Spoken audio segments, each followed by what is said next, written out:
Hey everyone! Welcome to the Cult Show! Hello! It's Friday night, and as they say, have a little sympathy for the devil, I've been told. Rolling Stones, perhaps?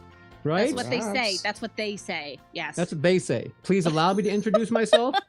Right there. I'm proud of you. No, that's I'm a man of wealth and taste. I know it. It's not all the Tootsie soundtrack. You are a man of wealth and taste. Yes, you're right. A little bit of Stones and all Tootsie soundtrack. That's all I got on my iPod. Yep. So that's it. Hey, so in case everyone out there notices, there's actually a fourth person in one of our windows today joining us. What? Who? Hello. Who could that be? We got the wonderful Ashley Bell with us this evening. Wow. Hello. They're clapping for you. You just can't guys. hear them, but they're Hi, clapping. neighbor. Yeah. Polite Zoom clapping. Yeah, exactly. Welcome to our show. Welcome. Yes. Thank you guys so much for having me. Thank you. Thank you for being here. We are super excited actually to have you here. I've been on a cloud all day. A cloud and some smoke, but mainly cloud all day. Yeah. Because, playing into Exorcist films, if you see smoke or if you see Latin appearing on your walls, that's just my thing. I'm sorry in advance. But... Exactly. Perfect. Occupational hazard. Yeah. Yeah, we'll look out for that. Follows me. Yeah. So. I love it. So it's another Friday night and we are together again, apart, but we're here to have fun regardless. We got our chat joining us. Caleb, Sandra, Ashley, and Scott, of course, producing upstairs in the heat. Hoping he does not pass out again. Yeah. Scott gave his life for the Cult Show. Yeah. Scott, drink lots of water. Or and vodka, lots of bourbon. Whatever you're drinking up there. Yeah, or whatever it is. Speaking of drinking, what are we drinking tonight? Sandra, what do you got? Oh, I have my beloved hop water to help me stay hydrated during this horrid time and keep me from melting in front of the camera. Hop water. Hey. Hop water. So fancy. Love my hop water. I'm so fancy. Fancy AF. That's you. For sure. I didn't want to overthink it, so I've just got another bourbon and ginger. So okay. Cute little refreshing. Glass. Solid. Ashley, what did you come up with? I'm drinking a kombucha, a bubbly rosé kombucha, but because it's Friday, I have it in a fun glass. This is my party glass. Your party glass. Yes. I love a little booch. My true glass of some kombucha. Yes. Good job. Very nice. You are the first kombucha on the show. Hey, that's true. I think I've booched before. Oh, have you? I think I've booched. But she's our first guest, and she won't be the last booch. All right. Oh, I just hope this is just the beginning of just so much kombucha. So much kombucha. Ashley's kombucha is going to rule them all. That's all I know. So. What do you have, Neil? So mine requires a little bit of stirring. Oh my God, that was like so loud. Wow. A little straining. Okay. Oh, straining. What is the this? pod people are going to go, what is that weird sound? Yes. What is this bougie concoction? Do you recognize the glass, Sandra? It's our glasses from the studio. From the studio glass. I had to grab one. They are. Yeah. They are. Very 70s. Yes. So this is a take on hella 70s basement fine. They are. This is a take on Scott and my favorite drink, which is the bourbon with the vanilla. And instead of lemon, I did fresh squeezed orange this time. So try and keep it a little bit nice mix. Yeah, I haven't even tried it well, yet. Cheers all. Cheers. Oh, cheers, yeah, cheers. Cheers. Cheers. Cheers. Cheers all. Happy Friday.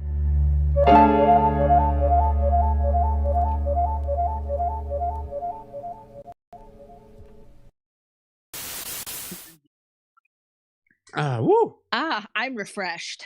That's a lot of bourbon. A lot of bourbon and a lot of orange. That's why you always taste it first. Yeah. Neil will not be getting scurvy. That's all that think matters. by the time we get into our list, it'll be a fun time. Let's just say that much. Fingers crossed. Oh, geez. Let me play the payment real quick.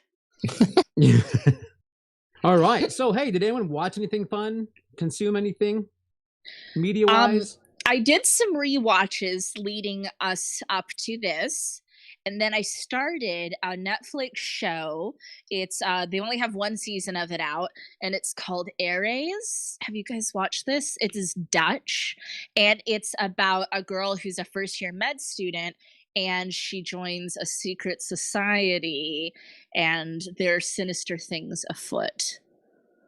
Hell yes. So, yeah, it's really, really good so far. So, Aries. Yeah. And what is it on? The Flicks. Netflix. Oh, Netflix. Okay. Gotcha. Netflix, yes. The Flicks, Sorry. yes. That's fine. Flicks. That's fine. Like you young kids and your, whatever. Is it on TikTok? Is it a TikTok show? No, the TikTok. Old people put the in front of everything. The TikToks? The TikToks. Yeah. If it's not in the encyclopedia, I can't find it. Oh my god. What about you guys? I don't know, Caleb. I didn't have time for anything. I was just watching a lot of like satanic movies this week. So. Is that different than usual? Yes, very. Normally we're just attending rituals, but this time we watch movies. Yeah. How about you, Ashley? Sandra, that's true. Did you watch anything cool this week? Oh, yeah. I actually have been binge watching a series called The Split. It's an English show. On like one season you can find on Hulu, and then season 2 I think you can find on Amazon, and it's about actually a group of female divorce attorneys, a female divorce attorneys, and like all of the drama and dynamics that happen between them at the law firms they work at, and it is such a good show, and the acting is phenomenal. I really recommend it. Yeah. Oh, I hadn't even heard of that. Yeah. What was that called? Same. Again? It's called the Split. Yeah. I was digging around, and it has like a lot of English actresses that I just revere, and I was like, oh my god, where have I been? And it was a great treat. Yeah. Oh, nice. Cool. Nice recommendation. Yeah. Okay. How about you, Neil? You know what? Yeah, I've been just caught up in watching the films we had to put on our list to refamiliarize myself. I was watching a lot of Nixle alerts to see if I have to leave my house. Yeah, a lot of our emergency alerts. Also. Yeah. But so I think it's more fun for me to commiserate with you guys about what the hell is going on in Sonoma County to start, Ashley. Not to take anything away from the wonderful LA County area, but yes. I kind of like, we pay a really premium on our property taxes and our income taxes and sales tax. Yeah, and yet we're stuck with extremely hot days and a pandemic and fires, and I can't even use my water anymore because I'm worried we're going to use it all up and they can't fight the fire with it. Yes, so I just got to limit the water. That's oh my god, whole county. Yeah, what's going on and what the hell is happening in this county, this state? I don't know. Looks like Armageddon outside. It's great. Yes, it does. It's great. That's why Neil's drinking a lot of bourbon today. That is it. I could have sworn I saw Bruce Willis and Ben Affleck walking down the street right in front of my house. Lots of Armageddon. I don't wanna close my eyes. Right. Yeah, holding hands and singing Aerosmith. Yes. Yeah. I know I made a joke about, an exorcism smoke joke at the beginning, but thank God for our firefighters. As a California native, the firefighters that are protecting and frontline responders in a pandemic that are protecting our front lines, are saving our lives, are putting their lives on the line. I mean, it's absolutely, it's apocalyptic what's going on now, and my deepest condolences to Northern California. Yeah. Thank you. So thank you. That was very well said. Yeah, we love our first responders. They saved my house the other night. I was like, I had to evacuate. They're like, oh, there's a fire. And then like in 30 minutes, they're like, just kidding. We handled that shit. And it was like, you guys are amazing. Yeah. Yeah, yeah. And when they tell you, to go, you go, or stay, you stay. And because they got to get in there and do their job, no matter how hard it is. There's nothing more important than your life, and your loved ones and your pets, Well said. Yeah. And, yeah. No, it's just seeing those first responders working all across California right now, despite in the worst possible odds. It's just nothing short of heroic. Yeah. Oh yeah, yeah, absolutely. Yeah, yeah. And like you said, it's we make light of it as well, because it's just there's enough negativity on the TV and the radio and everywhere and online everywhere you go. So it's we like to have a little humor with you got to stay sane, quite honestly. We have to have a little fun. Oh yeah. So. Yeah. But anyway, so hey, in our chat, we've got a fair amount of people already saying hi and chatting. Well, we've got Mindy, and we've got Pismo Mark. Hey, Pismo Mark. Laura, and Gory Bits is back. What's up, Gory Bits? Gory Bits. Lewis, good old Lewis. Mark, Visions, Truth Mark, I should say. Ken, hey, guess who's here? Kenneth. Hey. And he's using his name too. He's not. I know. Finally, he's not being off the grid. Enoch, we got Enoch. What's up, E?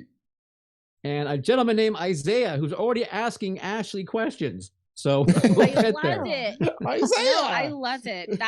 Hello, Isaiah.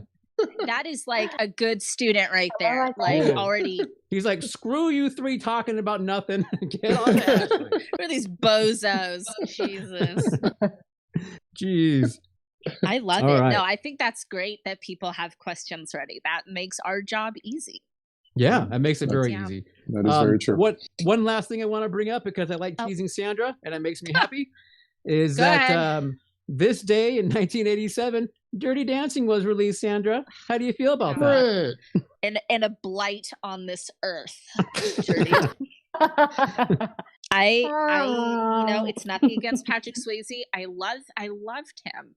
I loved Patrick Swayze, but I cannot stand that movie. I cannot. It is my kryptonite.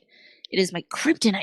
So I'm not happy, Neil. In a word, I'm not happy. So at one time in your life, did Jennifer Grey ever put you in the corner? That's what I want to know. Like, what happened? No, Jennifer Grey, love her. Love Joel Grey. The whole Grey family. All the Greys. All the Greys. Every shade of Grey. All 50 of them. 50 of them. Yeah, Jinx. Ashley, what is your opinion of Dirty Dancing? I hated it. I hated it. Oh, wow. Female solidarity. I saw it years ago, and I have to say, I loved the music. I was a helpless teen when I saw it, so I just boogied along with it. So yeah. But out of solidarity for this show, I will say no. It makes me so happy. So Sandra basically has already sent you a threatening text, is what you're saying. So yeah, I understand. Okay. The sisterhood is watching, Ashley. Yeah, she's bugged my laptop, and I don't have any choice but to say I did not like Dirty Dancing. That was me spider crawling down your stairs earlier. All right. Well, then I think we should move on and make Isaiah happy. So he's we want to make you happy, bro. You've got a friend in Isaiah, because he is saying that he loves you. So I love you back. Right. Hello.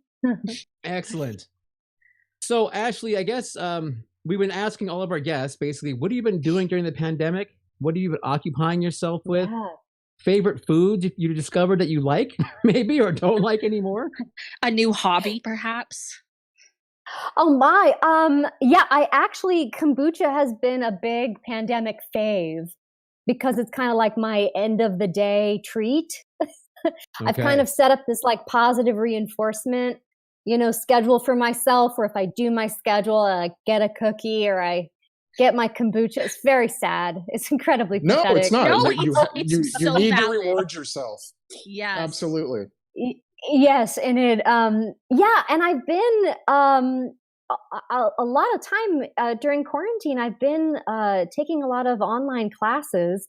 I normally work out in LA at a sketch comedy school called the Groundlings that actually my mom was one of the founding members of. Yeah, that's right. Yes, thank you. And they've been offering a series of online classes, really phenomenal online classes. And I've been in them since pretty much March-ish. And they've kept me creative. They've been a super stimulating and supportive atmosphere online. And they've just always kept me writing and being artistic. And even if there's an off day, I know, the next day I might have a breakthrough or something like that. But they've kept me laughing during this whole time. So if anybody's listening and looking to do that, I highly recommend the Groundlings online classes. And the theater's a not-for-profit, so all monies go to keeping the theater alive, and supporting, I guess, that small business, or that supporting a theater during a pandemic, which just everything is under threat. Yeah. That's incredible. Yeah. That's awesome. That's awesome. That's great. Super cool. Oh, thanks. Thank you. It's been so much fun to just put on a wig and be an idiot. Yeah. Or perfect your craft. You don't have to be so negative about of course. it. Still, yes. Yes. No, we're working out, we're writing. I'm definitely finding new characters. It's been great. And then yeah. Can we tell people about your father real quick, you think? Just maybe a quick little piece about your dad and who he is, because he's got quite a storied I guess we'll call it resume as well in the industry. Do you mind giving us a quick little 100? No, not at all. I will not discuss my father on this show. No, okay. Sorry. I shouldn't have brought it up. That is off limits, guys. Yeah. Guys. Your publicist didn't tell me. Goodbye. My dad. So I grew up with the best bedtime stories in the world, because my dad had a long career on camera, and then he really found his niche as an actor doing voiceover. And he's played everything from Grandpa Boris and Drew and Chaz and the Rugrats to hand-in lazy grouchy Smurf to Voltron, Transformers, Duke and G.I. Joe, just the most Super Friends, the most whimsical, incredible characters. And it just was, as a kid, when he would record, and he still works, but they more had the old school sessions where the whole cast of those cartoons or the whole cast of video games would really assemble in one room. So he would work with Mark Hamill, who's a friend of his, and wow. And I'd go to Nickelodeon and sit on the black booth, as a kid, and my feet didn't touch the ground. And my dad's like, don't be quiet, don't say a word. and I just would wait, as this taught, and my dad would just get behind the mic and just go for it. And whatever character he was doing would just take over the room. And being a voice actor is such a skill set. And normally voice actors play 3 to 5 characters at a time in one session. So to morph that fluidly, without any trace of a previous character was just incredible to see. And then, watching him riff with Mark Hamill is just nothing short of absolutely extraordinary. So I definitely had the most amazing memories as a kid, having just the best bedtime stories. And I think it just lit my imagination on fire. So yeah, my dad is still working and still recording. I think he's about to start directing a new show that was briefly put on hold because of the pandemic, but he's still keeping really, really creative. Yeah. Awesome. He just turned 82 and he's not skipping a beat. It's awesome. Yeah. That's great. Oh my gosh. That that's is so amazing. Inspiring. That's awesome. And he's a very awesome. nice man. 'Cause I got to meet him one time thank you. at the first time that Ash and I met. He was there. Yep. And I got to spend some time with him, and he was extremely nice, very nice guy. So it's wonderful that someone can be so successful and still, have that level head. So thank you so much. Yeah, we all met at me. Sparks. Yeah, tell him hi from the Cult Show. Yeah. Oh, I absolutely will. I absolutely will. If you ever do a cartoon run, themed episode. Okay. Got it. I mean, honestly, like my done. Honestly, like my dad is responsible for me loving horror movies, truly, and cult horror, and in introducing me to cult movies. Like growing up as a kid, we would walk to Blockbuster, rent a bunch of movies, and mainly horror movies, and like Pumpkinhead and and Jaws and Poltergeist, and just like at 8, definitely The Exorcist at 8, and they were just the best in the world. It was just the best in the world. Like, what an awesome dad, So he That's introduced awesome. me into like great epic cinema, classic cinema as well. Judy Garland movies and Bette Davis movies, Joan Crawford movies. We would just binge on those, and he introduced me to all of that. And both my parents, all that cinema history. Yeah. Mm-hmm. Wow. Yeah. That's awesome. amazing. Yeah, Well- but I will send a hello back. Yes. Yes. Thank you.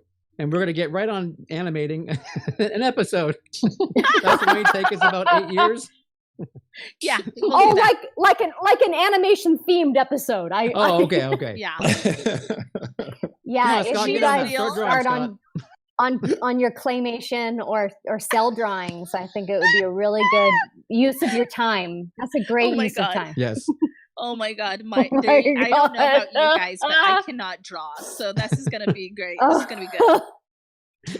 Does he mind? It's Does a he great mind I'm going to voicing get my time. stick figures? flip book out. Yeah. Stick figures. Yeah. No. So speaking of save horror your films, houses from a fire, and in your spare time, draw some doodles. Great, you guys. yeah, Animated feature. Yeah. we'll be out there with our hosing down with our little pad at the same time. Yeah, and it's like, yeah, gotta keep on schedule. I don't know. Yeah, piece of cake. Seriously. So, Got it. speaking of horror films, so you are a fan of horror films then? You actually enjoy them? I do. They scare me to death, but I do enjoy them. Yeah. Yay. Awesome. So, Yeah. would you be able to have a favorite 1, 2, 3-ish? I mean, that come up? Yeah.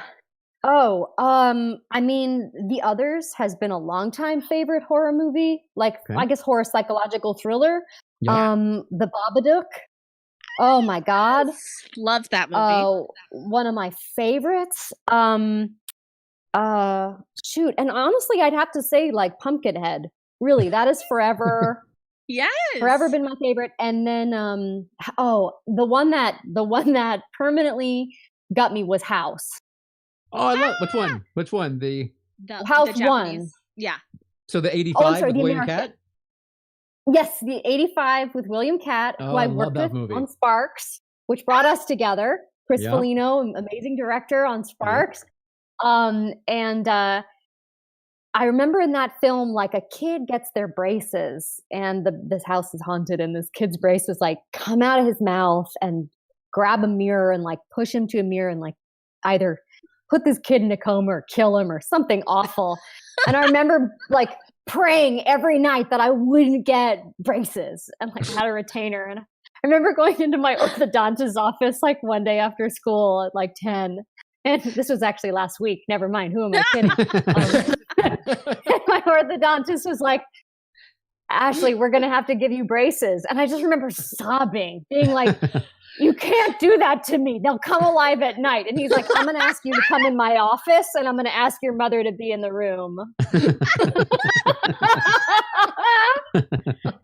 Oh my God, I love it. That's true Terrible. horror fan like level. It's Yeah. terrible. Yeah. So yeah, actually that's actually one of my top favorites actually as well as House. And so the first thing I best. did when the whole Sparks thing came together was I grabbed my House Yeah. poster and I'm like, Bill, will you sign my House poster?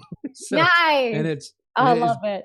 prominently displayed actually in my office. So yeah, that's a cool. great film. Cool. Very great film. That's great. Yeah. Um, Awesome. That's Heck. great. so I guess Last Exorcism, can we ask you a couple of questions? Guys, not allowed. Not allowed. Again? Yes. That's why I wasn't sure. I wasn't sure. That's it. Bye.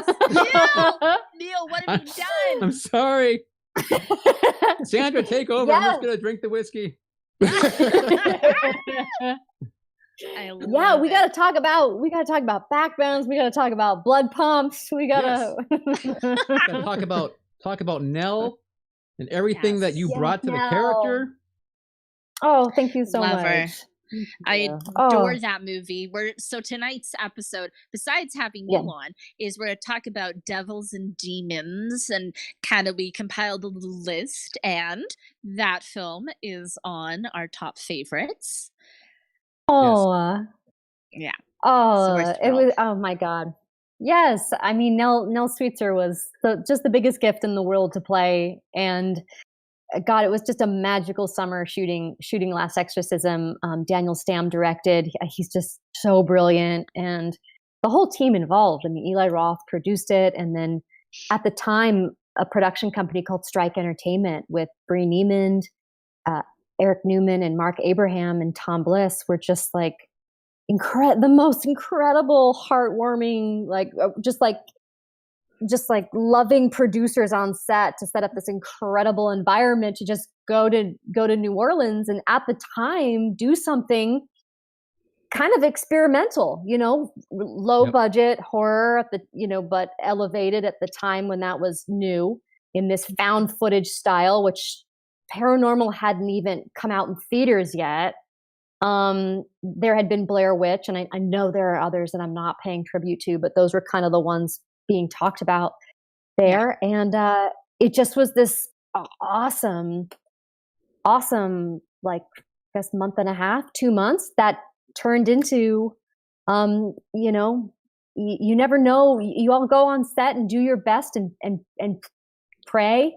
We all prayed. No, you hope people watch your film and buzz about it and talk about it, and the response was just overwhelming, and it was really cool to see that.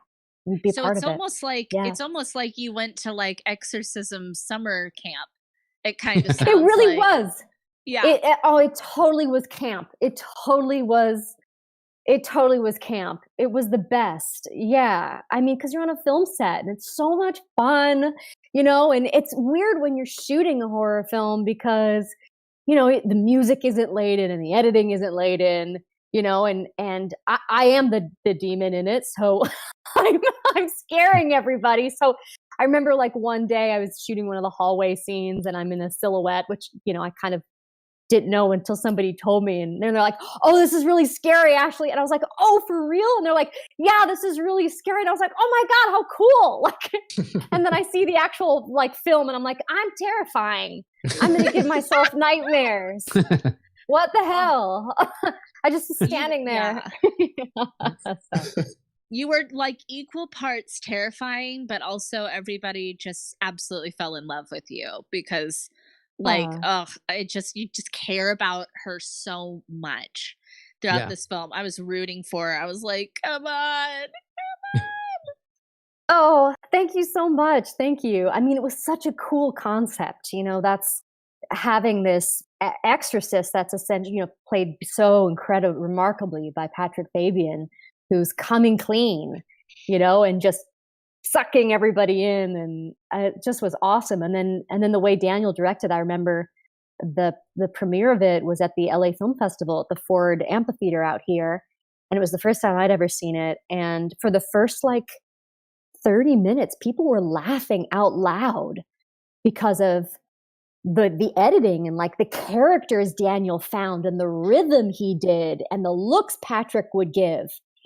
And it just was such a brilliant device because with that comedy, that nod to those characters and that nod to this shticky thing, it just got everybody breathing. And then Daniel just turned the table and, scared the shit out of everybody. It was an amazing thing to be a part of. Yeah, it was a very cool team, cool project. Yeah. It was great for sure. Love it. So we have a couple of questions real quick from the audience, if you don't mind me bringing them out there. I feel like I should ask you permission now before I do anything, but we'll see. Yes, I'm warning you're going to get Latin on your walls. I know. I'm scared. A weird shadow will follow you from time to time. It's going to be okay. It's just drink a lot of water. It'll go away. I don't want to see the silhouette in my hallway. So Isaiah is asking if there's going to be a third one. Oh, wouldn't that be fun? I mean, hell yes. If there is, sign me up. It was such a joy to bring Nell back for number 2 and to work with that whole team again. Yeah. I haven't heard anything of a third one, but man, that would be fun. Yeah. Okay, but we'll start petitioning Eli. Have him get on that. Yeah. Great. That's what it takes. Great. Yeah. So. I love it. Yeah. See what's going on now. Yeah. That'd be awesome. Yeah. I mean, there's a whole bunch of trouble Nell could get into. So. Oh yeah. She could. Nell in New York. Just Washington D.C. Nell in the big city. Yeah. Nell takes Manhattan. Fully. What's she up to now? How about Nell with braces? Nell with braces. Nell with braces. Geez, yeah. She's looking scary. She's looking fly. In Manhattan. Our friend Gory Bits is asking if about your experience doing voice work for video games versus film. If there's any I guess differences or good question. Ideas, yeah. Awesome question. Video game. Yeah, it's interesting. I mean, with both, they with voiceover as well. They're really looking for, on all the auditions and on all the jobs I've worked, they're really looking for that honest, completely authentic performance. And even sometimes when you're doing voiceover, they'll have a camera recording your face, just so that any emotion you show, the animators can then capture, the designers can capture, so that that emotion is authentic to the player or the viewer. I think the biggest thing which I learned actually from my dad was to you don't have that visual medium, but you have the mic, and the mic is your tool, and you have to convey everything through your voice, any expression you have through that mic. So to really treat that microphone like an ear, and really always make sure you have a very specific person. You're there almost like you're working on a green screen setup, that you have that specific person. And if you're whispering, whisper for real. Or if you're telling your friend a joke, like really tell your friend a joke for real, and use that mic, not just at one level, but use it as an ear, you're just, that's the tool you're telling your story through. So I've always kept that in my mind when I work. Yeah. Wow. Oh, I like that. I love that. Okay. Yeah. Great question. Yeah. That's a great question. Thank you. And then actually producer Scott put a nice question about working on a mockumentary style film versus traditional. If there's any differences between acting in that, or you're having to pay attention to. Oh, awesome question. Yeah. This was really unique in the making of Last Exorcism, was that Daniel, we would do about 20 to 30, sometimes 40 takes a scene. And Daniel would, he would really watch our every move, and he would sometimes do takes to frustrate us, do takes to ask for new words, do takes to throw an adjustment in to surprise us, so he could get that bit of authenticity, that lightning in a bottle, that he then took into the editing room and built with. And he wanted to constantly kind of keep us on our toes in that sense, because of the mockumentary style. And we were allowed to play to camera, so that was interesting too. There was a whole level of being particularly embarrassed, or definitely for my character, ashamed or embarrassed, and to play that against the camera was really cool. And then to flip that on its head when I played Abalam, and to use the cameras as an audience, because that's all kind of, yes, I called it a he. I guess he, she. She's never really It's never really. It's never. Yeah. Yeah. It's never defined. So whatever vessel he or she wanted to be in, to really perform when the demon was kind of doing its thing. Yeah. Mm-hmm. And it was interesting for that the day when we did the exorcism scene. It was a full day devoted to it. And I remember the night before, Daniel, we were meeting and like by the coffee and cookies at like, you know, some hotel in New Orleans, and and he was like, hey, so we're gonna, you know, do this scene tomorrow. Do you have any ideas? And he was always so collaborative like that. And I said, yeah, I have this. I read in like a book that, you know, like when a demon takes over your body, it kind of turns your body into a battlefield. And I figured out I could kind of do this back bend. And I'm in the Doc Martens, and I do this back bend in the hotel lobby of like this, you know, Marriott travel, you know, express place. And he's like, okay, you stay there. We're going to change some things tomorrow.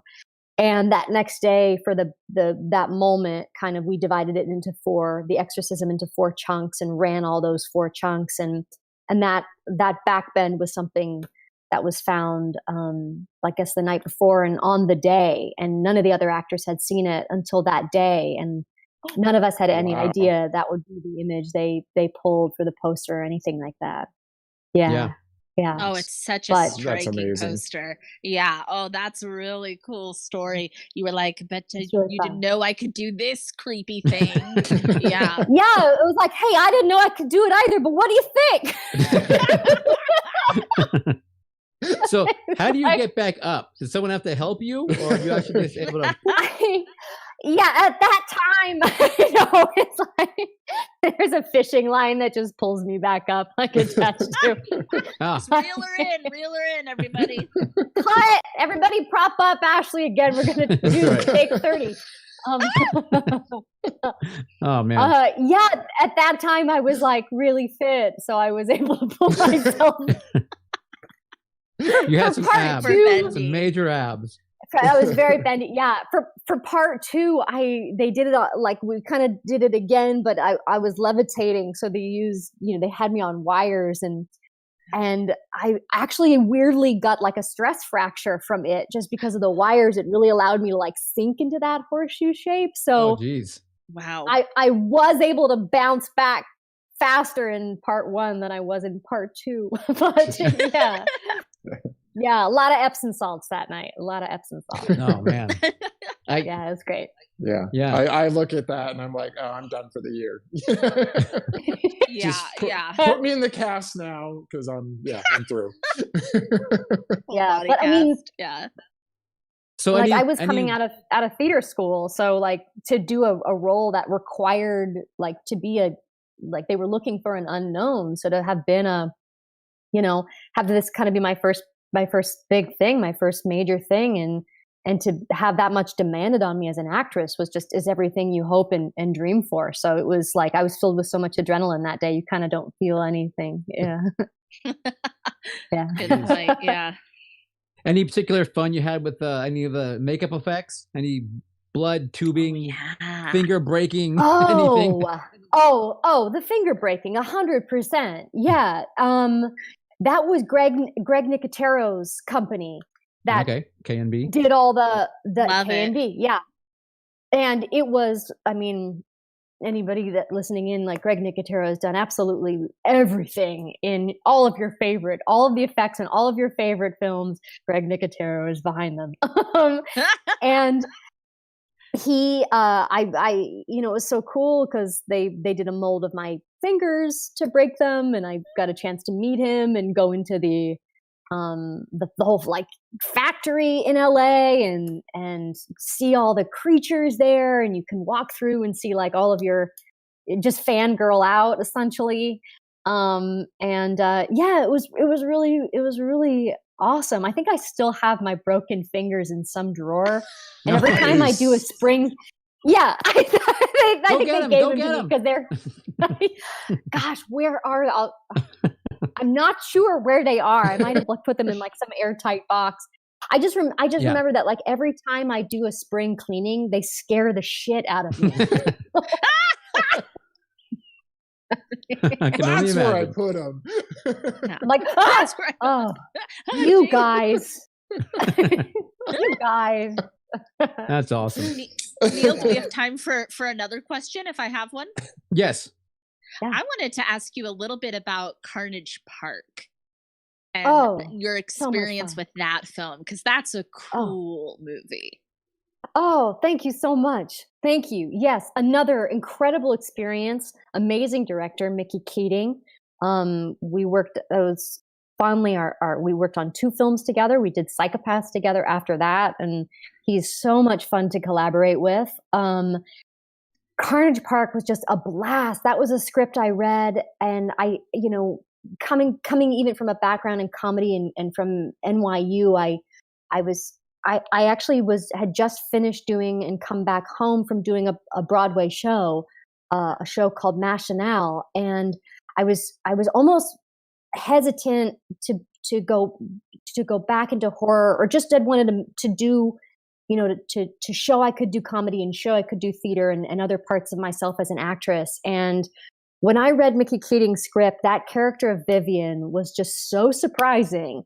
And like the first 5 minutes you meet her, she comes out of the trunk of this car and then just throws a punch. I was like, I will fight for this role. I've got to play this woman. Who wrote this? I'm in. I'm in. Yeah. And it never disappointed from that point on. We filmed in like Valencia at this ranch called Coke's Movie Ranch. And like that cave, it was one cave, and that cave was turned into this whole underground bunker. It was amazing how they shot out that cave and filmed that cave. It was so crazy. And it was like the middle of summer. And I just remember one day being like, they called me to set, and then they're like, okay, hold, like we can't go in. And I was like, oh, okay. And I was like waiting, and I was like, is somebody okay? Like, is everybody all right? And they're like, oh yeah, there's just a rattlesnake in there. And I was like, what? Like, because I'm the one that's going to be on the floor in a flower dress. So what's in there? Yeah. and you're like, didn't the rattlesnake wrangler check before? Or, I was like, okay, how long has he been in there? Because I feel like there's a lot of places to hide. It's like, use that rattlesnake. Yeah, energy. I was like, yeah. And as in the back of my head, I was like, you've studied the method. This is your moment, Ash. Go for it. This is what you're working for. And I was like, let me in there. No, it was very safely moved to, because also we're like, a bunch of, LA actors and, artists. And we're like, make sure it's moved safely. We're sorry to disturb it. Like, oh my God, is it okay? So it was very safely like transported off the set. But I think that was the biggest moment of like, what the hell? Cool. Yeah. That's just fitting. I don't know. That's just fitting with the film. I'm like, yep, of course there was rattlesnakes. Of course there was. Of course, yeah. So since we're talking about amazing animals, supporting cast. Mm-hmm.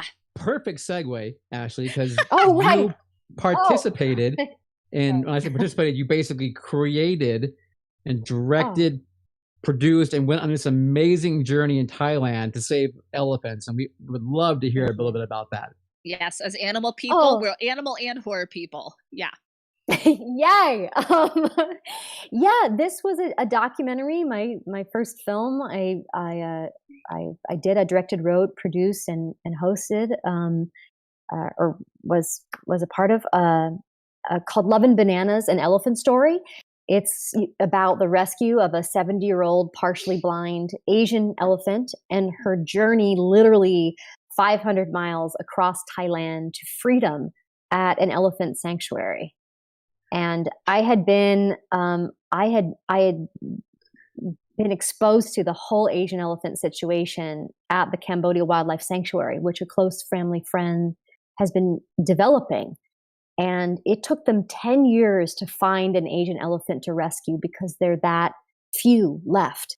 So when I got a call to go and see it, I was like, oh my God, I got to go. This is a short film to see like the first Asian elephant released. And I got there and it was anything but. And I was like, okay. But seeing the elephants take their first walk of freedom, their first steps of freedom, and meeting the woman who rescues them, this woman, Lek Chylert, who stars in Love and Bananas. We go on her rescue, and she runs Elephant Nature Park, which has completely been which is the largest tourist attraction, this humane sanctuary in northern Thailand. So meeting Lek Chylert and seeing her spirit and how she rescued these elephants, I was like, this is the film. I have to accompany her on an elephant rescue. And I begged her, I said, can I come? And she's like, if you can hang, you can come. And I was like, I'm going to figure out how to hang. I'm a neurotic person. I'm going to figure that out, but I'm coming. So I waited 2.5 years with like all of these false starts of, we have an elephant, and then it was sold to a trekking company, or we have an elephant, and then the deal fell through. And finally, it was actually so weird, all these conversations coming together. On the Carnage Park set, I got a Facebook message. That's how Lek and I have communicated through years. I got a Facebook message from Lek saying, Ashley, we found an elephant. How fast can you get to Thailand? And it was like my last day on Carnage Park. And I was like, oh my God, I think I can get there like really quick, actually. And she's like, come now, come. And I was like, okay, let me call my whole team, and I was working with this fabulous production company called Change for Balance. Their schedules were free. And by the end of that following week, we had pulled insurance, grabbed a sound guy, grabbed extra cameras, and we're on a plane to literally jump on this elephant rescue. And it was incredible. It just was incredible. And that's what the film is about. It's about the rescue of Noi Na, this elephant. And it's very uplifting. It's very hopeful. I wanted a film that would be easy for audiences to watch. That was my biggest fear. Was I am a vegetarian. I grew up in the animal rights community. If you see too much graphic content, you shut down. And I was like, this elephant plight, the plight of the Asian elephant, needs to be heard. We can't scare. I was like, I've been in enough horror films. This is incredibly traumatic, what these elephants are going through. We need to be careful with how much we show, telling their story as accurately as possible, but making it not softening it, but just using the right amount to get that message across, and then show the hope with Lek, that Lek constantly uses to rescue elephants and rehabilitate them literally with love. So the film has been in schools, it's been in universities, which has been the biggest gift. We had a theatrical release. The film was qualified and was up for consideration. Did the campaign for a 91st Academy Award. It had a great run. It saved a bunch of elephants and raised awareness in the process, which is everything we could have hoped for in the making of it. Yeah. Oh, that's so. It's available on. Oh, thank you so much. Thank you. It's available on definitely on iTunes, and I want to say you can rent it also through Google or Amazon, or And I think it's streaming on Stars. I read. Great. Yes. Yeah. I think we might be at the tail end of our license, but we were on Stars. Okay. We were immediately acquired by Stars, which was just an honor to be on a platform of that prestige. It was such an incredible honor. And you can find it totally rentable online, and a portion of all proceeds go to the Cambodia Wildlife Sanctuary. Awesome. Oh, amazing. Yeah. Great job. Yeah. Thank you. Thank you so much. Absolutely. Thank you for bringing that up. Yeah. No, of course. Like I said, Sandra said, we are big animal people, so we are very happy to, thank anyone that does part in helping to protect them, rescue them, whatever it may be. So, yeah. Thank you. Absolutely. Yeah, thank you so much. So what is next for Ashley Bell? Yes. Well, I actually have something really fun, some new news. I did a film in Virginia, I want to say last summer. this awesome film called The Swerve, and it's going to be having its UK premiere at Fright Fest. But it's at Fright Fest in person, and I believe Fright Fest digital as well, which all these great film festivals are doing as well. So keep your eyes out for it. It's called The Swerve. It's an awesome thriller. I mean, I just got a chance to see it. It freaked me out. I was so happy with how it turned out. All Azura Sky, Bryce Pinkham, they're incredible actors in it. I really recommend it as a fun watch, and especially now that we're all really sheltering in place, definitely a fun quarantine watch. So yeah, wonderful. Hopefully we should know The Swerve. Yes, The Swerve. I'll be posting about it on my socials, but yeah, it'll definitely be coming soon. Yeah. Ooh, awesome. Exciting. You look forward to it. Yeah. Yeah. Awesome. And it's definitely having its moment at Fright Fest, which is such a cool, I wish I could be there, but they will not let Americans in. So they're like, you but I'm stay not away. allowed. They're like, we are the scourge. No. But that's also just an absolute blast, that festival. So yeah, you can check it out all through there too. Cool. All right. Well, I think we have to let you go because you are busy writing 10 scripts, and you're in pre-production on 20 movies. So I know you're busy. And, saving animals. Yeah. Saving animals on top of saving the world on top of everything else. So yes. Saving the world through art. Yes. Oh my gosh. Thank you so much, Absolutely. Ashley. Thank Ashley, you so much. Thank you. Thank you guys so much. It was such a joy to be on. Thank you for having me. It was a really fun Friday night, and cheers. Yes. Go kombucha. Cheers. Good. Yeah. Yes. Kombucha. Go Vegetarianism. Yes. I love it. Thank you, Ashley. Yes, thank you guys, and continued safety up there, and major thank you to all of our first responders. So, all right, take care. Thank you. Bye. Bye.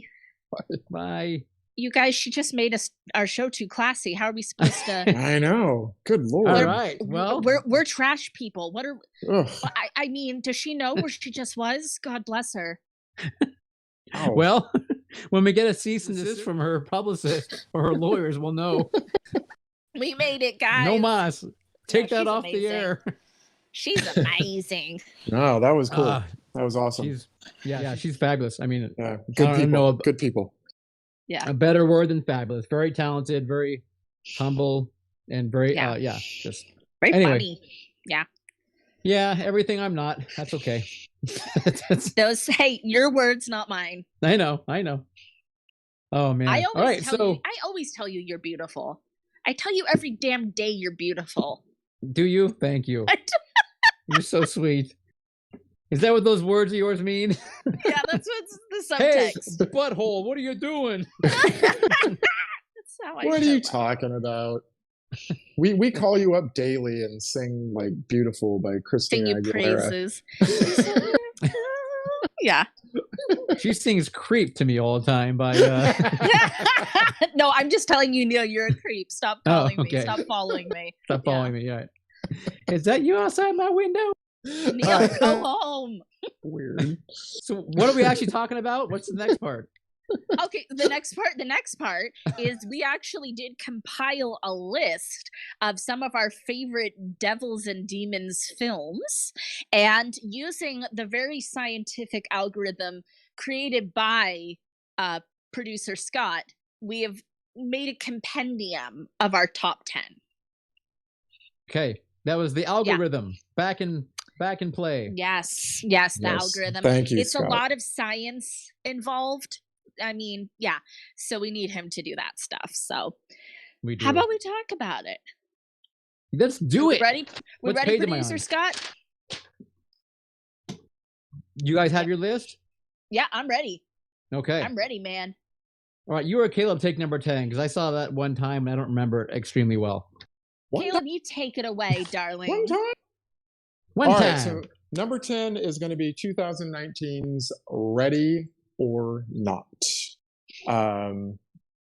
So for those of you who have seen it, quickly, a little synopsis is, if I can get it on screen, a bride's wedding night takes a sinister turn when her eccentric new in-laws force her to take part in a terrifying game.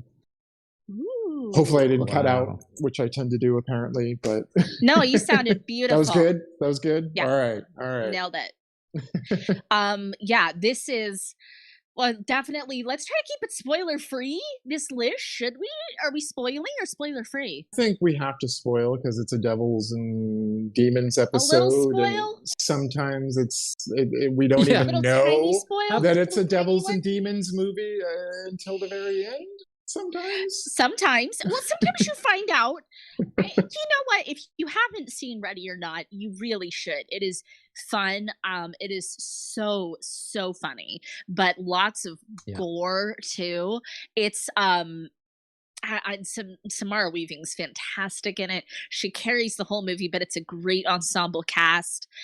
Just a little bit of spook, but mostly just good action and.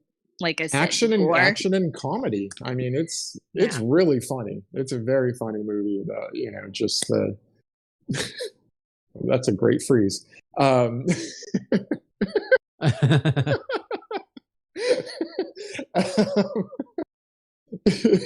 Just the accidental killings of people in the mansion.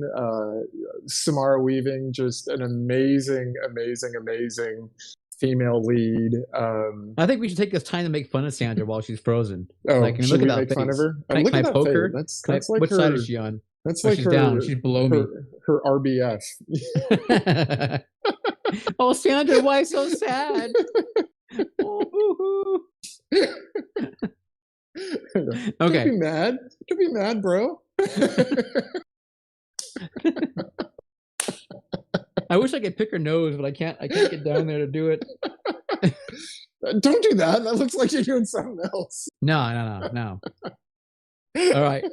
Let's go over to number 9. We'll start number 9 while she's frozen. Okay. This one you can take. Yeah, I'll take number 9 on our list, by the way, is the 1987 film Hellraiser. Yes, we are talking about demons and hell from Hellraiser. So that's why it's on our list. Cenobites. Yeah, the Cenobites, everyone knows, of course, Pinhead and Chattertooth and all the other Butterball. The other one I saw just said female Cenobite. What's that, Caleb? The other one I just said female Cenobite. Female Cenobite. Did she have a name or? Not that I recall. To be honest, I don't remember. But right. And yeah, of course, a wonderful story of the box, the puzzle that doesn't actually. You have to have interest actually in what the puzzle does and in the dark. I'm not call it the dark arts, the dark whatever recesses of your mind in order to open this thing and have it actually come get you and to awaken or bring the Cenobites to you. Right. So it's fun in that regard. Clive Barker story, Clive Barker film for that matter. And yeah, it's a great. I remember I saw this film in '87 in the theater, man, and it was so cool because it was pretty gory for the time. Lots of great stuff with hooks in the skin and Uncle Frank coming back, infidelity. Poor Ashley Lawrence getting terrorized by her Uncle Frank, but it instantly made Pinhead basically one of the major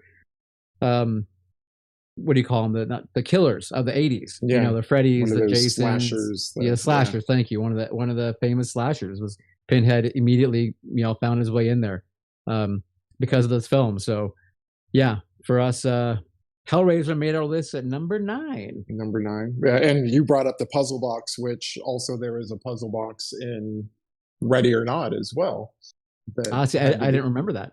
Yeah, so the first ancestor that first met LaBelle, the demon or devil in Ready or Not, gave the ancestor a puzzle box that he had to solve in order to bestow riches upon him. I'm back. Oh, she's back. I don't know what happened. Where'd you go? There's a lot. I think there's just a lot going on right now with fires and power and things. Okay. But yeah, You needed a potty break, didn't you? No, I could hear the whole time. I was like screaming into the void, like, I'm here. Yes, already. We Yay. tried to stretch out running out as best we could. And then we started picking on Sandra's frozen face. Well, I was frozen. I wish I was frozen. It's very hot. Yes. Yeah. So we're yeah, on we're talking about finishing Hellraiser. Hellraiser, yes. Yeah, wrapping that Go up. ahead. We were kind of wrapping up, but yeah, if you got any opinion on Hellraiser, feel free. My opinion on Hellraiser is that I freaking love it. Okay, I good. love Hellraiser. Yeah, we just basically kind of mentioned Clive Barker, instantly Cenobites. made Cenobites and brought Pinhead into the pantheon of slashers from the 80s. It's Thing. iconic. Everything about the movie is iconic. Clive Barker. Yeah, I mean, it's one of those, like, as they say in the movie, we have such sights to show you. It's one of those movies you have to see as a horror fan. You have to. You have to. You have to. Agreed. You have to. I like Mark. Pismo Mark Oh, said Hellraiser is basically a gory love story. Very nice. I'll take that. and Mindy says hated Hellraiser. Why? Okay, Mindy. Maybe but Laura you says, it, Mindy, you're wrong. Maybe you hated it, but at least you've seen it. This is true. This is true. And that's okay. You know, I think it's very artistic, and art should be polarizing. Yes. It just should. Yeah. My note says skinless Frank. Oh, yeah. Quite skinless. Skinless, boneless, the whole 9 yards. Yeah. He's gooey. He's so gross. He was gooey. Yes, he was very moist. So moist. Julia just wanted every bit of that. She was like, "Oh yeah, Frank." She's like, "Yeah, bring I it like on." a moist." Yeah. Yeah. There's that word. You want to talk about 8 or 8? I want to talk about 8. I want to talk about 8. Do it. So number 8 is 2010's The Last Exorcism. Maybe you've heard of it. We just talked about it with the star. Yeah, Ashley Bell playing Neil Sweetser. So I saw this movie when it came out, and I've watched it many times since.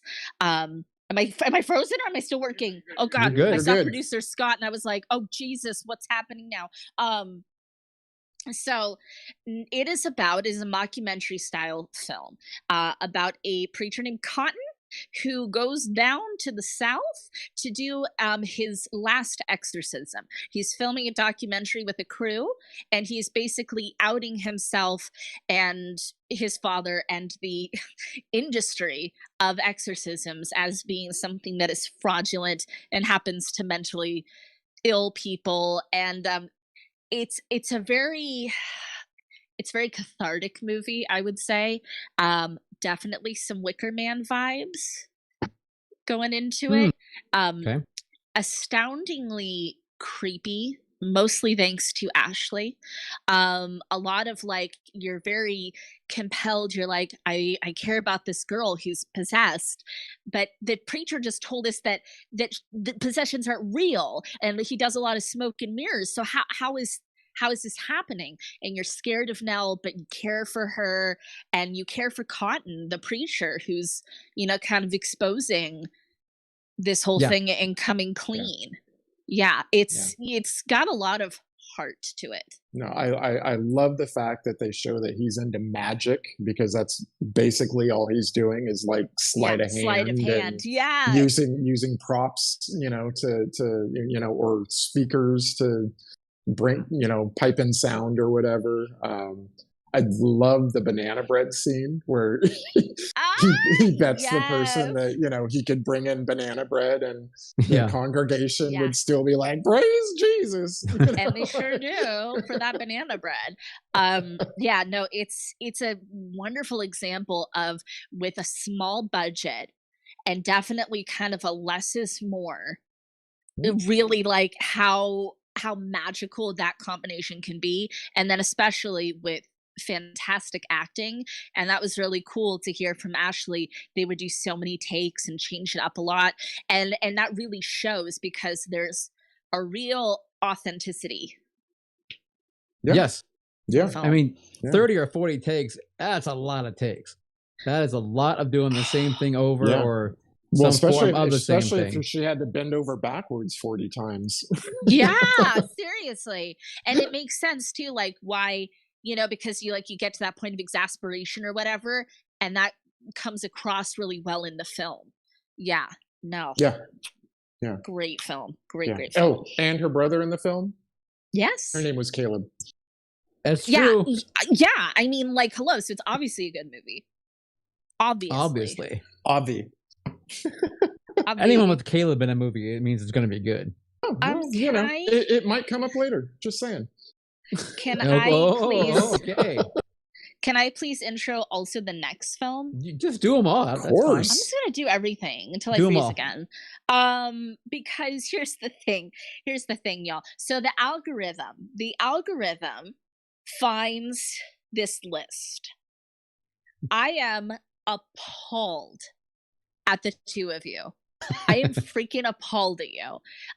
You deserve all of the hate, all of the harassment. Please, for once in my life, direct that to them, because these fools put The Exorcist very high on their list when it should have been number 1, like it was on my list. And instead, here it is at number 7.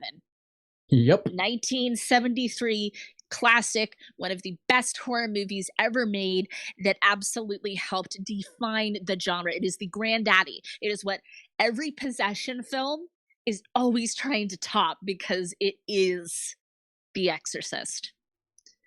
What the hell do you have to say for yourselves?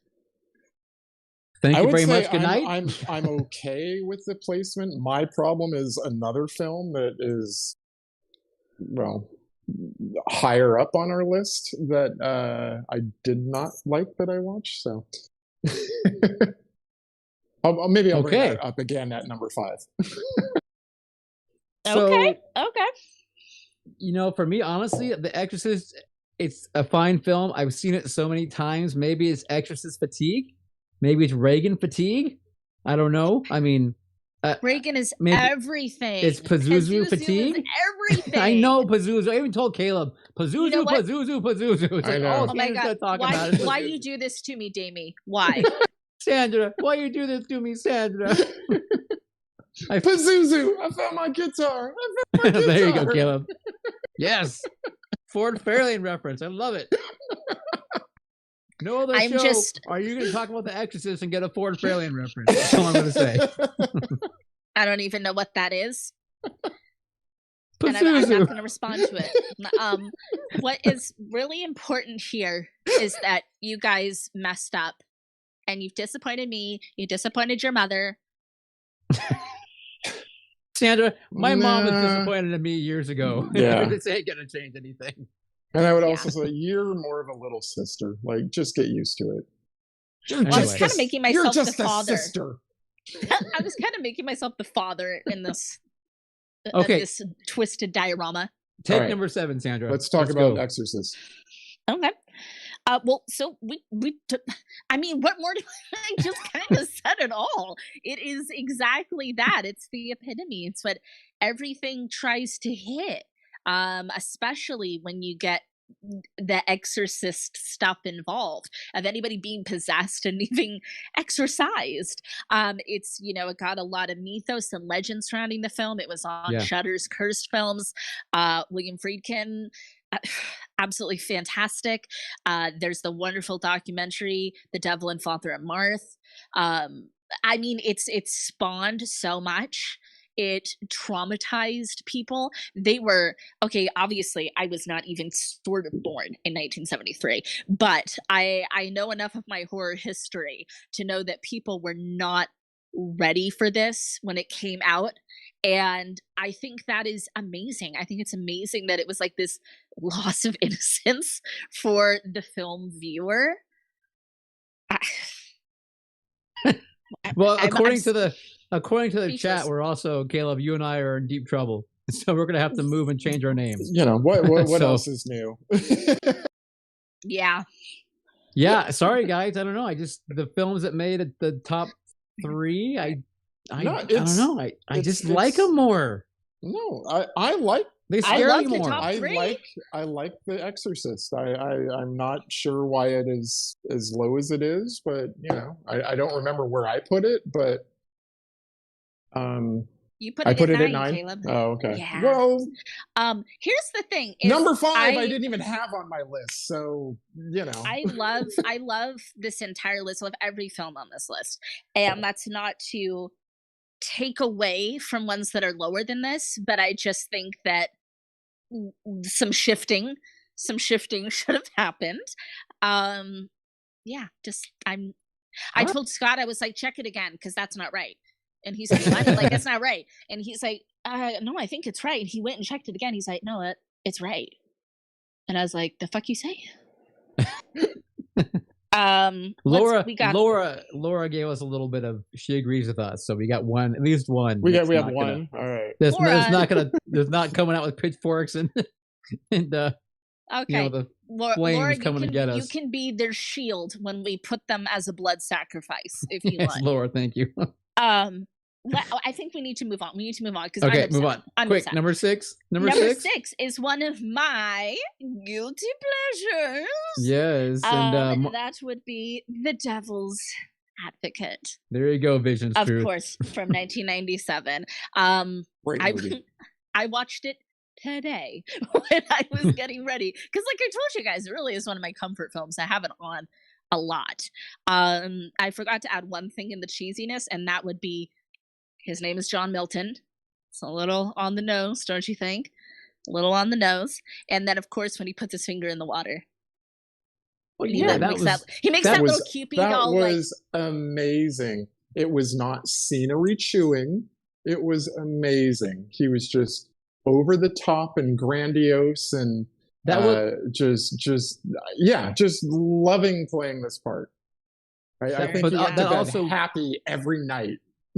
That was the culmination of that scene, though. Also, when he put it in there, boom, in the bubble. That was the. Yeah. I thought that was awesome. I love that. And just part. The way he looks up at like God and is just smiling and like taunting him. Yeah. Yes, I believe he looked like kind of a Cupid doll, or maybe the little child on the sunscreen bottle. Like, oh. Oh, jeez. No, obviously, as I stated on the other episode, freaking love this movie. I'm obsessed with it. I can guarantee you I've watched it more than any of y'all. I can take that to the bank with confidence. I don't know about that. I just said it's my comfort movie. How often do you watch The Devil's Advocate, Neil? Whenever it's around. I don't know. See, that's fake. You are fraudulent, sir. Fake? Whatever, Holden. Call me fake. That'd be phony. But phony. Yeah. Close enough. Give me give me something tonight. No, what I love about this movie is that I think this is like really a true depiction of what the devil would do, by giving you a choice, by, like that's the scene where he's like, choice. I didn't tell you to take this case. I told you to walk away. I told you to go be with your wife. You're the one that chose it. I don't know. I just think that's great. He's a tempter. He doesn't make you do anything. He just tempts you with what you may want, and then you make the decision. So that's what I think is great about this movie. Respect the drip. I'm with you. But yeah, and of course it's all wonderful because I love that whole thing, like you just said, that choice is, that kind of brings around to the end of the movie, and there's kind of this fatalism vibe to it, and that's what I really love. Is I love that really creepy message to it. Yep. We're gonna keep this train rolling because apparently Caleb has a hot take on our number 5 film, which is 1976's The Omen. I don't think this film was on my list, but it went to number 5 apparently. It was high on the algorithms list, I guess. So it was high on mine. I had never seen this movie before until yesterday, actually. Oh, so that's right. You had not. Gosh. So I immediately rejected the premise of this movie that someone would just take a baby, to their wife and say like, here's our baby, because the one that she just birthed did not make it. I can't believe so just rich and powerful right off people the doing that. Right off the bat, I'm just kind of like, Caleb, people do that. It's called human trafficking. I'm just like, this is me. You can't tell. I rejected it, not you, me.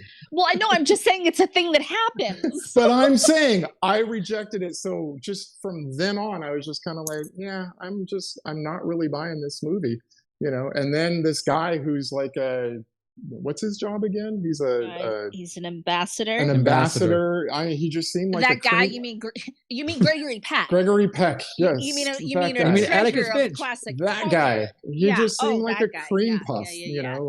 Get rid of the dog. She doesn't get rid of the dog. I don't know. I was not a fan of this movie. I love this movie. I have weird love for the subsequent sequels to this film, but that's neither here nor there. I find it just very captivating, very creepy. Another cursed film. Kind of another legendary piece of Hollywood. I love it. It's got kind of that culty, paranoia, claustrophobia. We're going to talk about that a little bit later in another movie too, vibe that for me, I really, really love that. I really, really love that. And I love, oh my gosh, one of my favorite kills actually in cinematic history is when the priest gets it with the thing. Yep. Yeah, I love that kill. It's a great kill, except that's one of the things where I hate when they do the oh my god, he had so much time. He had so much time. The entire church building before it hit him. Yeah, he had so much freaking time. He had so much time to get out of the way. So Kenneth brought up that he actually likes this film better than The Exorcist, and that he loves the music. And that was one of my points to bring up. My notes is the music. And so much so that I went to find out what the lyrics were. I want to try and understand what they were. And obviously they're Latin. And a form of Latin. Because I guess there's... Yes.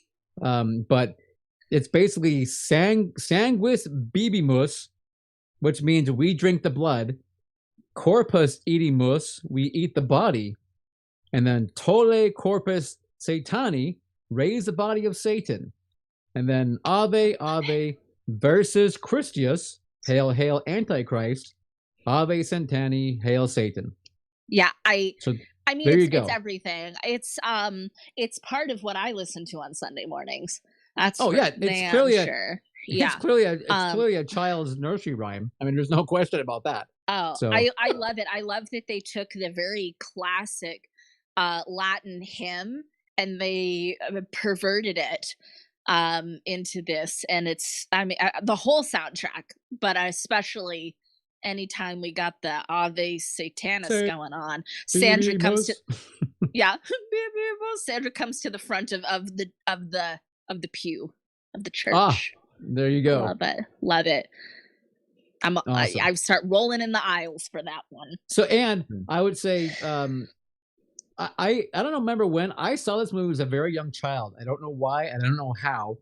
But I remember because the decapitation scene of David Warner. That was great. That was amazing. So that was awesome. That was cool. Whenever I saw that scene, stuck with me for ever since. And I'm talking, I was super duper young.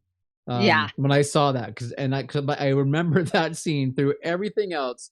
Like I remember little things of like Gregory Peck getting his arm impaled on the fence, or these little things here or there, the 666. But that decapitation scene every time, I remember, when you're not expecting it the first time, you're just kind of like, holy shit, yeah.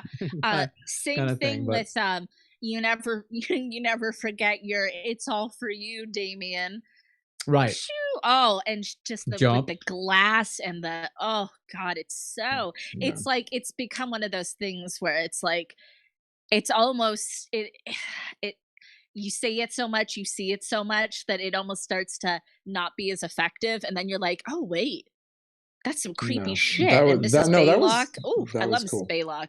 Yeah. Yeah, and that's Kenneth brought her up also, that she's creepy when she pushes the mom out the window. So, yeah. Yeah. Yep. That actually, as I said, kind of leads us to our next film, which is number 4. Yep. 1968's Rosemary's Baby, which, as many know, is my favorite film of all time. What can I say that hasn't been said? It's got a wonderful cult. It's got brilliant acting. It has a beautiful sense of time and place that plays perfectly into the film. It's creepy. It's foreboding. It is filled with dread and anticipation. And then, you got the Antichrist at the end. The year is one. What else do you need? That's That's Sandra's Sunday afternoon right there. Happy to go. And we watched that. Fred, I know some of you here were with us. We watched that on my birthday this year. Yeah. Yeah, it was so awesome. It was like some the best super birthday awesome ever. dude must have programmed that for you. Yeah, I don't know. Some guy turned out to actually be kind of an asshole, but he was nice. He used to be nice. Totally kidding. Wonder who that was. My twinsy Caleb. Neil, my twinsy who loves me. Yeah, Make I don't think sure it was I got me. Rosemary's Baby I'm for my the birthday. asshole tonight. So, Caleb, I think we are double assholes tonight. I think actually. So yeah, I'm extra actually toilet for paper once. for us. I'm actually for once not the one that all the hate mail will be directed to. I love All it. right, Rosemary's Baby. Yeah, I mean, this is your one. Like you know this film very well, so you can probably talk about it better than anyone. But it is a fun film. I what I like about it. It's got that great late '60s, early '70s bright red blood. I love that blood. Yeah, that blood. That just means what I'm watching something from the early '70s or late '60s kind of thing. So, it's a very graphic movie, like not graphic violence, but I mean it's an eye candy movie. Yeah.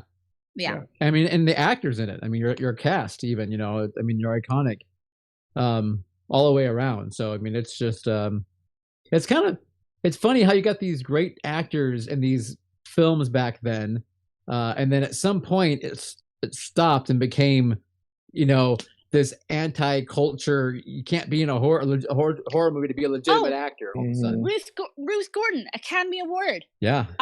That many, absolutely. One of the best parts of the movie, arguably to some people the best part of the movie. She's brilliant in it. Yeah. And John Cassavetes and Mia Farrow. I mean, the whole an ensemble cast. Yes. Ralph Bellamy, Randolph Duke from Trading Places. He's there, people. He's in it. What more do you need in your devil movie? So moving right along, this is so fun. This is really fun. Here's another one of my favorite films of all time. What are we on? Number what? We're on number three. Number 3. And my personal top 3, which is 2018's 2015 The Witch. The Witch. Of course, by Robert Eggers. Absolutely astounding film. Yes. Black Phillip. And we got Black Phillip out of this, people. We got the Black Phillip. The Witch, by the way, was... And another brother named Caleb. Oh, and he's so good in this film. That's like even better than the last Caleb. Oh, definitely. Much better. Oh, his little monologue right before he... Yeah. Brilliant. So good. So good. Yeah. Sorry, I hijacked that. Someone was saying something. Oh no, it's haunting. It's beautiful. It's profound. I love Robert Eggers' take on this movie. That if you want it to be a feminist film, it is. If you want it to be an anti-religion film, it is. If you want it to just be creepy, it is. I just love that he lets a lot of room for interpretation. Oh, good filmmaking. Yeah. Here's Mark not liking us so much tonight. He says snooze. Mark. So those are fighting words. Mark, no, you they're not. It's just his opinion. You made me spit out my hop water, Mark. Let it go. We're gonna meet out in the parking lot. I'm gonna take off my earrings. Hey, little sister, don't cry. Nice. Mark, what's so great, what I love about it is it's atmospheric. from the very beginning. It feels really authentic, and then it just creates an absolute sense of dread and something bad is just waiting to happen, and you're just kind of waiting for it and wait and think like bad things happen, but something worse. It's just kind of right over, right in the forest, right there behind those trees. It's gonna come get right you. That tree line. Yeah, and I mean, and you can argue the whole movie is psychological, and like that it's all in their heads, or they're eating that weird tainted wheat that was going around. Calvinists, man.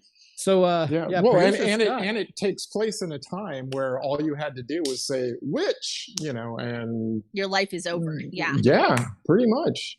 That's pretty fucking scary. Producer Scott agrees with Pismo Mark, that it's a snoozer. Yes. I'm surprised you guys are in the same house still. There's been a lot of words. Actually, producer Scott's very kind, because we knew immediately when we saw it in theaters it was not for him, but he knew how much I loved it, and like I was just like, oh my god, I had like a profound experience. So he's very kind about it. Okay. And this, we can agree, this was in our top 3, all 3 of us, correct? Mm-hmm. Oh yeah. Yeah. Okay. Yeah, it was. Up next is a movie I watched for the very first time. All right, I want to hear this week. So you guys, this was one that you guys told me, FYI, this is going to be on our list if you haven't seen it. This is one of those goddamn movies I've been meaning to watch for a million years, never got around to it, and that would be 1987's Angel Heart, coming in at number 2. Yes. Yep. Do you guys want to talk about it first, then I'll say how I felt about it? I kind of want to hear what your thoughts. Yeah, I mean, you're the newbie in all of this, so give us your take. I absolutely loved it. Awesome. I don't think it deserves to be lower than The Exorcist on this list, but it was on my top 10. It immediately shot into, and I've recommended it to like 4 people this week. Like, if they haven't seen it, like, have you seen this movie from 1987? Robert De Niro, Mickey Rourke, before he looks like he looks now. It's so crazy. It's like you can see that it's him, but it's also it's not him. And I'm much more familiar with Mickey Rourke now, so it's just kind of a trip. And Lisa Bonet. It's amazing to see his transformation, for sure. Yeah. And this movie is so me that it was very weird that I'd not seen it. Not only do you have Satan, it is a period piece. You have a missing person. You have New Orleans. You have voodoo. You have other forms of witchcraft. I mean, like right. I was embarrassed. I was verklempt. I'm still verklempt. I'm like, have I not seen this movie? It was made for me. Did you follow it all the way? I mean, I feel like you have to go back and watch it again, like pick things, or are you like, no, I got it, piece of cake? No, and I'm not trying to sound like an a-hole, but like I watched it with producer Scott, of course, and we figured it out almost immediately. But it's okay because we were still enjoying the ride. So right, because it's good filmmaking. I think you guys probably were working in a movie theater in 1987 and you saw it and blah, blah, blah. Oh, we were in 7th grade in 1987.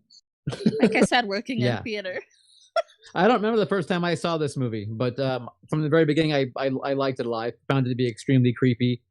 And I mean, it was for several reasons, obviously, between things I didn't understand as a youngin'. You know what I mean? Like as far as the voodoo stuff and the sex scene between him and Lisa Bonet, which by the way is so much better than the movie from last week. If you're looking for something. Oh my god! Oh my god! Okay, it's so much better than Don't Look Now.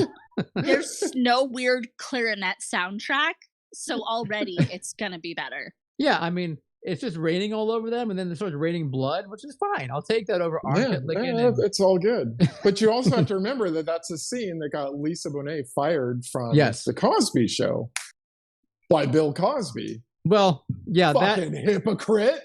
That and probably the chicken cutting scene, on her Anyway, but I think Bill it was I think the Cosby whole could movie got her freaking fired. hang. But That's you know fucking what? bullshit. But then she went on to A Different World. A Different World, which, yeah. One of my favorite shows I watched as a kid. I loved it more than the Cosby Show. I loved their clothes. I thought they were amazing. Yeah, I digress. And now she's married to Jason Momoa. So things worked out well for her. Everything and look worked where out Bill in the Cosby end. is now. Oh, did her and Lenny Kravitz break up? I didn't know that. There you go. Honey, a million years ago. Years ago. Wow. Are you kidding me? Sorry. I don't read People magazine like you do, apparently. Oh my God, People No, magazine. they've been married for a long time. They have 2 kids that are like probably in like the 10s or older. Yeah. I like both of them. They're so cool. They're such cool people. Right? And this is one of my, Robert De Niro does not have a lot of screen time in this movie. Right. It's kind of like a Hannibal Lecter thing where you think you saw him more than you actually did. But it's one of my favorites of his He roles. had 6 days of filming for the whole movie. Yeah. So, but yeah, I don't know. De Niro was awesome. I love De Niro. I love when he's peeling that egg. Just the way he rubs his hand over the egg and cracks it, and then with the finger. And you love eggs. And I love eggs. You love eggs. That's right. Well, right. but just that scene where he's saying like, some cultures consider the egg the soul, and then he eats it. Yeah, and he takes a big bite. He's saying like, I'm gonna fucking eat your soul. Bro. Louis Cypher. Louis Cypher. Louis Cypher. Very good movie. So glad I watched it. So glad I finally did it. Good job. Number one. Dun, da, da. This is a movie near and dear to all of our hearts. Yeah, Very we've talked about it so many times. We have, but it's number 1 is 2018's Hereditary. Yay. By the master, Mr. Ari Aster. Hail Payman. Hail Payman. Hail Payman. I have been told that Payman liked the attention from this movie, but wasn't crazy about his depiction. Really? Oh, yeah? Yeah. And who the hell would have told you that? A demonologist. She probably talks to Payman on a nightly basis. Yeah, hold on. I gotta take a call. I know. When she goes to bed at night, she probably says her prayers to Payman. I'm like, Payman, are you asleep? He's like, no, I'm under your bed. I'm not asleep. Are you there, Payman? It's me, Sandra. Please, Payman, please give Neil heartburn tonight. So he can't sleep. I think even Payman be like, bros, Exorcist? That high on the list? Like, no. I think she praised the Payman for your Freddy Krueger autographed glove. Maybe, yeah. I'm like, please let it magically. It's like the Tooth Fairy. It'll be under my pillow one night. Okay, so Hereditary. Kenneth brought up the perfect thing about Hereditary, and I think we all three of us agree absolutely, which is Toni Collette got absolutely screwed by the Academy. Not only should she have been nominated, but she easily should have won the Academy Award for her performance. It was incredible. She's incredible. This movie's incredible. I do not apologize for it being highest number 1 on my list. Nope. No, because I think it's worthy. It's fascinating film. It's got possession. It's got creepiness. It's got family dynamic drama. We were talking the other day about like domestic horror. Yep. And I feel like this launched a lot of producers or studios to be like, oh, people like this and they like it when shit gets weird and they like weird dynamics, then let's do that. And it's very inspiring to have more movies get made that are so good like this and get horror so recognized. Because, I mean, I know we all don't care what they think about horror movies, but it's nice when they get recognized. It's nice. Yeah. And it's sad that this did not. Right. I mean, it did get clout though. It did get clout. Oh, no. Like, yeah. Yes. But, it should have had more. I mean, I dare you to watch that scene, like after her Charlie dies, where she's just like on the floor, just saying like, I want to die. I mean, just screaming, like, I don't know. Like that scene to me just like kind of gets me a little teary eyed. Not gonna lie. It's Not gonna lie. gut-wrenching. Yeah. And actually good marketing too on a horror film, where they really made us think the movie was about one thing and kind of following one character, and that's totally not that. It was like no spoilers. And anybody who says, "Oh, I saw some of those scenes coming at the end," yeah, not me. I did not. No, no. Nope. I've watched this film. I don't know, 6-7 times, just like, and I've to find new things like every time, in it to try and gift. What about this and what about that and what does that mean and what happened over there and everything. So that's one of those films you just can keep watching. And watching, and I mean, and it solidified A24 as like I think like everyone who knows anything as like their favorite studio right now, because they're just producing tons of great content. Yeah. So anyway, And Ari Aster he's amazing. Yeah, absolutely. Love it. I'll watch anything he makes. Yeah.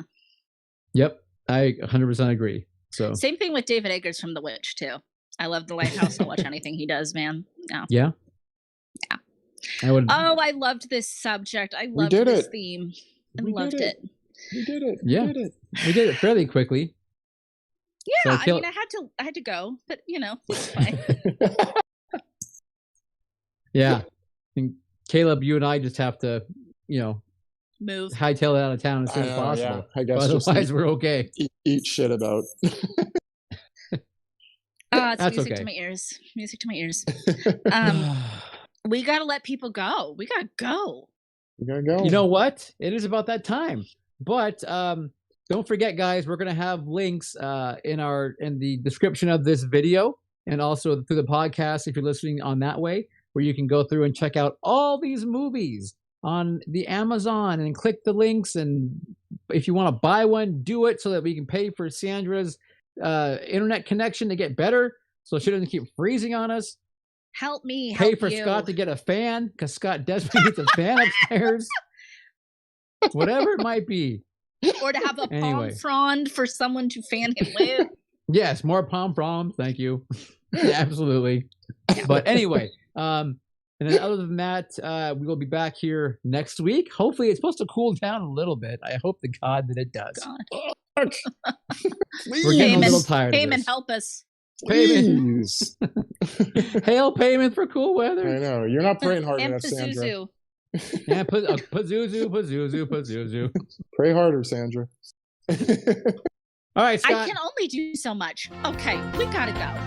Thank you, Lewis and Sandra. Lewis, Mindy, Laura, Kenneth, Pismo Mart, Truth Mart, Johnny Guitar. Who else is on there? All the good people. I didn't see Michael today. Has Michael been quiet? I didn't see Michael, no.